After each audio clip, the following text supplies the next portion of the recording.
chilly. It is cold. Welcome to Iowa. Des Moines. Des Moines. Seriously? Why can't we go see a patient in Hawaii? There's snow on the roofs, on the ground. This place is just snow. It really isn't that cold. I wasn't made for Iowa. You know, I can live out here. I don't mind this. Well, you were born with that sweater, so I understand that. How is that Tinder thing working out for you? Of course, I don't use it that much. What percent of the Frightening. right swipes that you've made have already right swiped you? I would say about a good 40 to 50%. Paul's Tinder profile obviously comes with a hypnosis app. And that's super based on light. what picture of you? Picture of you and I. Well, wait. My picture's with you on your Tinder account. So 50% of the people who swipe probably are swiping hoping to meet me. 50% may be swiping right for Paul, but after they meet him, it's gonna be 100% disappointment. By the way, do you remember who we're gonna see here? Remember Brandon with the pectus excavatum? Okay, yes, of course I do. Pectus excavatum is basically something you're born with where the chest wall kind of sinks in, and if it's too severe, it can cause cardiac or heart problems or lung problems. Instead of having the true pectus operation to reverse the chest wall deformity, he had like an implant of some kind put in.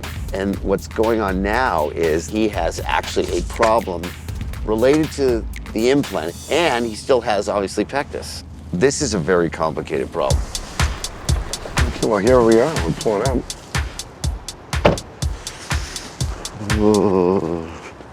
What are you doing? Stop it. Stop it. Really? You almost hit me right in the face. What's wrong with you?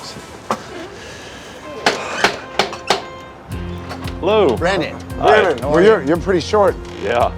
Terry Dubrow. Hi, Hello, nice to Dr. meet you guys. Nice to meet you. Thanks for coming. Pleasure. Come on in. Thank you.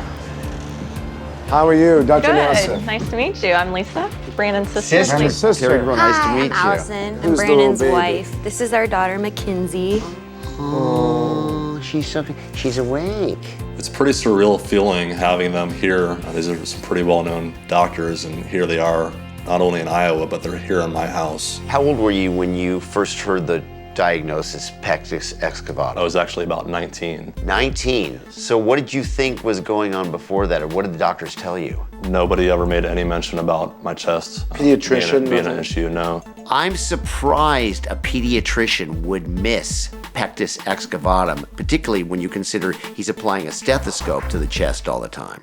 At some point, though, when you were 10, 11, 12, and your friends are taking their shirts off, did you start to feel self-conscious about that? Absolutely. After noticing it when I was like 7, from that point on, I remember never, taking my shirt off if we were to go swimming with my friends or my family. I always tried to cover it up. His older siblings and I might have teased him a little bit about it. His abdomen seemed larger because of the cavity in his chest. Yeah, appeared So he that just way. looked like he had a little pot belly. When you're a kid growing up, everybody looks for a reason to make fun of you. If I went swimming with a shirt on. Kind of had a little bit of a complex about that. And any problems with exercise or anything? Or shortness of breath? Shortness of breath, yeah. I've always been pretty active. Yeah. I've noticed that it kind of affected me. There is a health issue there. My lung capacity is a lot smaller than most people because of the way your rib cage is pushed in. The further it goes in, the more it compresses the lungs and the heart and can give you physical disability. It's pretty deep. Could you put a fist in it? I mean, your own fist? Yeah, Do you- I could, yes. I've never known him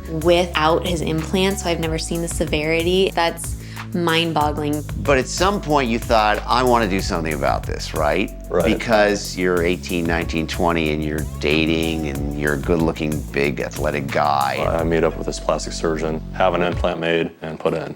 Basically, when I was 19, I had a pretty good job, and with the good job comes insurance. I just thought that was the time to get this fixed. Did he tell you at all how many he had done before? He had not done Yeah, anything like this. Right. The operation you had was an experiment. I probably should have done a little bit more research at that time before I just You're went with 19 it. years old. What are you gonna do? Go on a You live in computer? They didn't Iowa. have computer. You live in Iowa. They didn't have computers back then.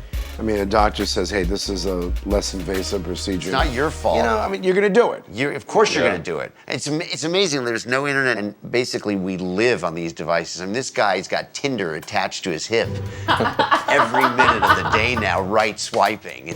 Yeah. I mean, anyway, you don't want to know. Trust me. Anyway. TA, how did it look at first? For about 15 years, it was fine until about a year ago. For whatever reason, this fluid started coming back and it develops around my implant and becomes a bubble on my chest. you have to think that something is going on, whether the body is rejecting it, something that could be scary. So I go back to the doctor that had put the implant in. He drains the fluid. About a week later, the fluid's back. I think I did that about 3 times. And at a point, I decided I can't keep taking off time from work.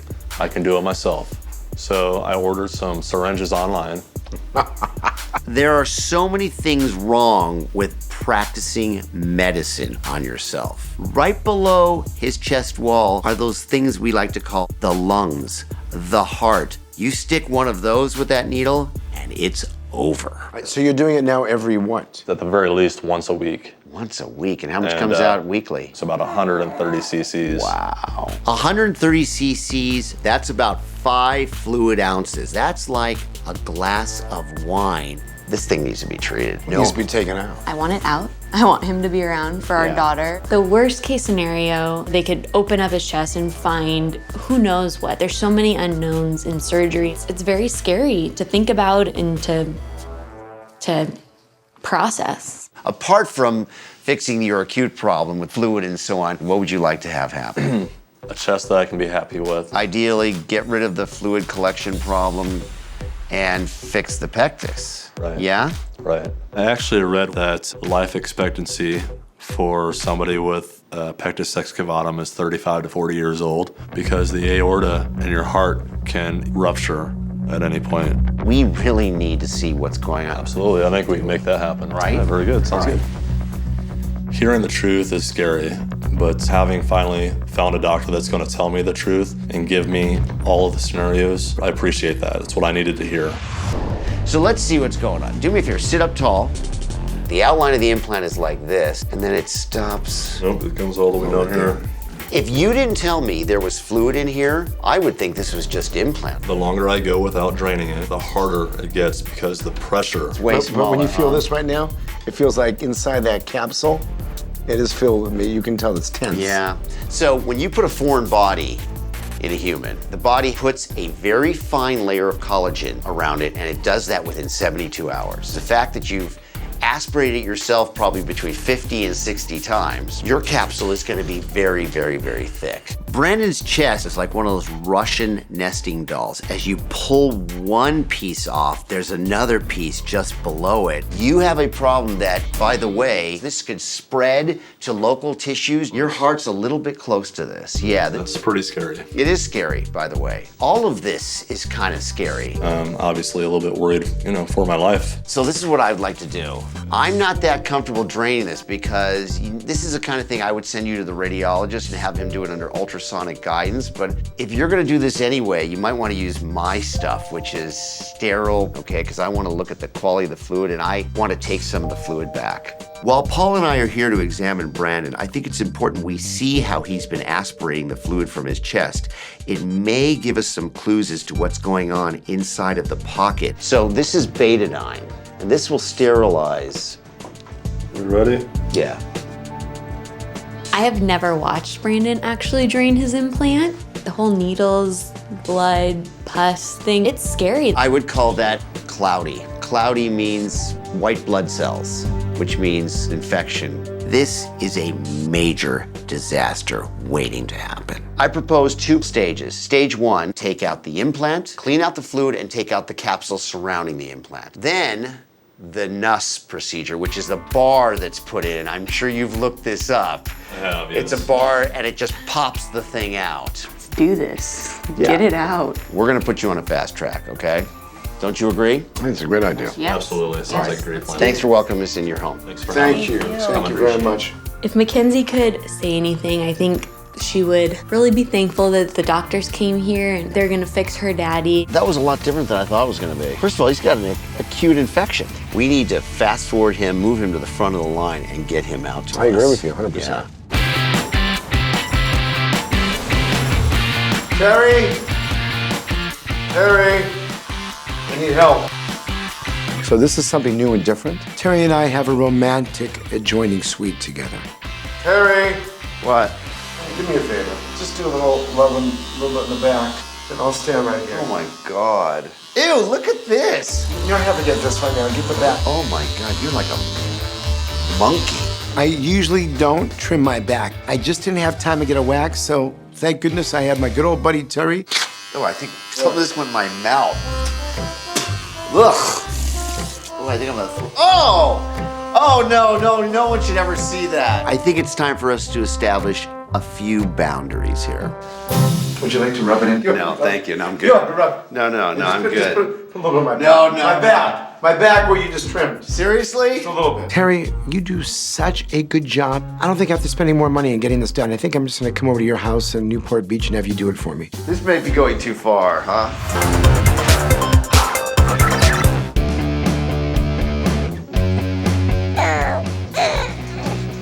Hey, Hey, are you like anxious? Or I'm how just do you feel about ready it? to get things going.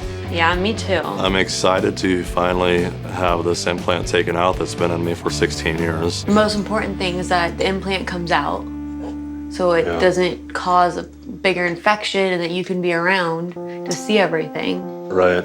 The best case scenario for Brandon would be that he gets this implant removed, he gets this infection taken care of, that he can look normal and feel confident and that, it's finally fixed for him. I think that the doctors can really help you. Pretty confident. I'm looking forward to living a longer, healthier life so that I can be there for my daughter. I'm excited to get to LA and get started on this. If the surgery was tomorrow, I'd be up to doing it tomorrow. I just want you to not have to have this burden anymore.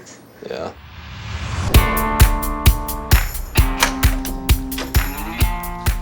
Hi, I'm Brandon. Okay, go ahead and get signed in and we'll get you taken right back. Having this implant in my chest for the last 16 years, today definitely feels pretty huge. I'm anxious to get this implant out and have my chest corrected the way that I wish I could have done in the first place. Hey! Hi. There they are. Brandon, Hi. this is the Dr. Lassasso. If you've researched anything on the internet, you know he truly is the world's expert Right. in pectus excavatum and the treatment and care of it. Well, I brought in Dr. Lassasso because I want him to see exactly what the deformity is like. This is very important information he will need in order to give Brandon a good outcome. We were discussing the whole issue of why do you develop a seroma, the fluid collection, out of the blue? I'm concerned about it enough to make sure I get all the tissue surrounding it, the capsule, and send it off. And then once it's out, and once your chest heals in a few months, we will do the Nuss procedure. For Brandon's surgery today, I will start by making an incision in the lower part of his chest scar and then aspirate the accumulated fluid from that area. Next, I'll remove the implant as well as the surrounding bursal capsule. Finally, I'll send both the aspirated fluid and capsule to pathology for analysis.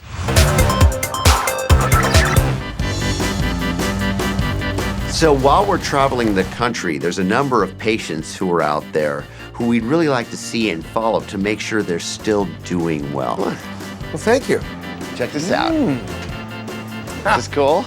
Look. Look at this. There they are. Miss Lauren Powers. That's right. How's my favorite doctor? How are you? Awesome. So good to see you. We're visiting Lauren today because Paul and I both operated on her. I took your old implants out and I put in 650s, which are still very large. Let's move on to your face. Your skin is extremely thin, which made it a little bit more challenging. We did very difficult revisional surgery, and it's time we check up and make sure she's not having any complications. You look fantastic. I am fantastic. How are you healing? You Hello. look good. What do you think? I look working good. out. I feel good. Look at this. Back to training. Yeah, baby. Come on now. Lauren is one of the few patients that Terry and I, shall we use the word tag team? She looks fantastic in her breasts, her face. So how are you? Everything's been great. I healed so quickly. I tell everybody I absolutely had zero pain. I promised it wouldn't hurt the face, and it really didn't. My breasts that Dr. Dubrow gave me have come in nicely. Life has been good. The face is good. Everything has just been amazing. How's your life? How's things going? Well, life has been great. I just got asked to represent the USA and taking a whole team of my athletes to the World Championships in Ireland. So things have just exploded. It's really gratifying to see and hear that Lauren isn't having any problems that she suffered previously. It's really music to my ears. Now listen, last time we were with Lauren, I wanted to arm wrestle. Who looks stronger to you? I think the only way to settle this is arm wrestling. Yeah, which I'm not going to do with patients. And you thought right. it wasn't the environment. No, and I respect that. This is the right Wait a minute, environment. why do we want to arm wrestle? When we then, if you're We're going to do that, We're do gonna let you something warm else up. then. Today's the day. You have your stuff, right? Yeah. Go get changed. We're gonna get Meet me changed. back here, All right, and we're let's gonna do it. have some fun, right? Come on. Come on, guys. Lauren's been in our house, but now we're in her house. That might be a little scary. We're pretty out of shape. Sit back and push it up. All right, Terry, you got this. Ow, you know, There take you it. go. Ow. You know what? It tweaked mine. You just actually pulled a muscle. You okay? Yeah, it just tweaked me a little bit. It's on. Paul, bring out the arm, or whatever you call that little thing. All right, guys. This is it. It's time to redeem yourself. I'm rooting for the underdog here. All right, I'm gonna be the referee here. You guys ready? Look at each other, kisses, go! Oh my gosh, the battle's on. Oh, come on, Paul. You got this. Oh, come on, that's all you got? Yes! Yes! Champion. You're both champions. Brain versus brawn. Looks like in this case, brawn wins. Who cares? I had enough. You done? I had enough. Huh? Give us a Group hug, come on. You're Those who do awesome. surgery together, sweat together. That's right, baby. Take care of Let's yourself. go have a drink. Drink. Let's go have lunch. Thank you.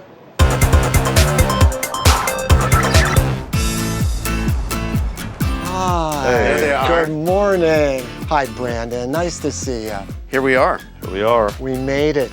Pathology has given us a green light to go forward with the Nuss procedure. So Dr. Lasasso has invited me down to San Diego to help him perform the procedure that will get his chest wall where he needs it to be. Now we're going to put your chest wall in its proper relationship with your heart. To get the best result, we want to lift the deepest part of the deformity up off the heart. Sounds good. I just feel like I'm in really good hands, and it's not going to be fun, but you know, I'm in a good place. I'm really happy for you. I'm really excited. It's like going to get a new car or something. I'm going to have a new chest. This is not like getting a new car. It is. The steps are, number one, put the scope in and assess the tunnel you're going to put the bar in. Yeah, and what's really good about that first view is you really see the adversary and its relationship to the heart. Yeah, because you don't want to put the bar in the heart. That is absolutely frowned on in better circles. Right, so note to self, no bar in the heart. No bar in the heart. Today, we are performing the Nuss procedure on Brennan. We will make incisions along both sides of his chest wall and create pathways for both the upper and lower bars, and rotating them 180 degrees to pop out the sternum to its rightful position. So this is a 14-inch bar. Yeah. And this is actually the template. So I can bend this any way I want, and then it becomes the pattern. It's really important that we bend the plate exactly according to Brandon's chest. If you undercorrect, it won't fix his deformity. So I want a little bit more lift on this side, and a little bit flatter on this side. So just like that. So now I'll bend the bar. In plastic surgery, we bend metal bars all the time in the little bones of the hand and the jaw. These very large bars brings me back to 8th grade metal shop. That looks pretty doggone good. Yeah. So now we're gonna put the port in through which we'll do the thoracoscopy. We are using a scope designed to go into the thoracic cage, which allows us to make sure that we're not injuring those organs in the chest. So there is the beating heart, and there is the lung, and then here's the deformity. So now we can make the incisions that we propose. Perfect. We're going to use a process which is basically putting CO2 gas in the chest wall to put pressure against the lung, making them smaller, allowing us a space to prevent injuring inadvertently all of the organs in the chest. So now the first bar is going in, and we'll go across through the internal tunnel and out through the opening on the opposite side. Right. Beautiful. And it's one last 180-degree rotation on 3. 1, 2, and 3. Perfect. Seeing Brendan's chest bone pop out like that may seem brutal, but it's actually very controlled, and it's really very cool. Hey, look at how well we've lifted it. Look at that Yeah, really beautiful. Wow. Bar stays in for how long? 3 years. 3 years. Yeah. You got to give Dr. Nuss some real props for thinking of this maneuver. It takes a lot of guts. I mean, I am so impressed. Thanks for involving me. It's just been a pleasure from start to finish. Having this procedure done was pretty important to me because I wanted this since I was 8 years old and I first noticed the deformity. Later on down the road, I could have had more complications with my heart, my lungs, so it's really important to me to have this corrected now so that I don't have to worry about later on being around for my daughter. Oh my gosh, you guys, wait till you see him. It's insane, the difference. Can't wait to see the difference. His recovery's been hard. He's been in a ton of pain, hasn't been able to hold her in 2 months. You excited to see your daddy? I hope that Allie McKenzie and friends just really like what they see when I take my shirt off. I mean, that's my goal, is to have a nice, decent chest. Hope that I get their approval. Hey guys. Hey! Hey babe, how are you? Hi. Say hi, Daddy. Aww. Nice Daddy. How is everybody? Good. We want to see it. Take it up! Take it up! Show us. I want to see. Oh my God. Wow. That's unbelievable. Oh my goodness. Oh my God. That's amazing. That looks incredible. I think this day means that Brandon's really getting to just be himself for the first time. He gets to not worry about, can people tell if he has an implant or if he has a dip in his chest. He just gets to be normal. It's really the first day he's ever gotten to experience that. Look at Daddy. Looks amazing. Look at how good he looks. Can you touch it? See, all better? All better. It's been a long journey. I feel like I can finally take a breath. I feel a lot better now than what I did, a year ago. How do you feel? I feel a lot better, just to even be able to take deeper breaths and everything. I feel like I have a little bit more energy. Now you can chase after her. Now that my chest is out, my lungs have more room to expand. I have a lot more energy to chase you around. Yay! Before my surgeries, I had an infected implant in my chest that was developing fluid around it and putting pressure on my heart. I feared daily that something could happen and I wouldn't be around to see my daughter grow up. Now that I've had the implant removed and my chest wall pushed out, I feel like I can finally be the active dad that I want to be. And don't worry, Dr. Dubrow, I'll never practice medicine on myself again. I couldn't be more thankful for Dr. Dubrow and Dr. Lasasso. I mean, they really are the best at what they do. The recovery is long and painful, but it's really worth it. Can I touch it? Don't make it weird or anything.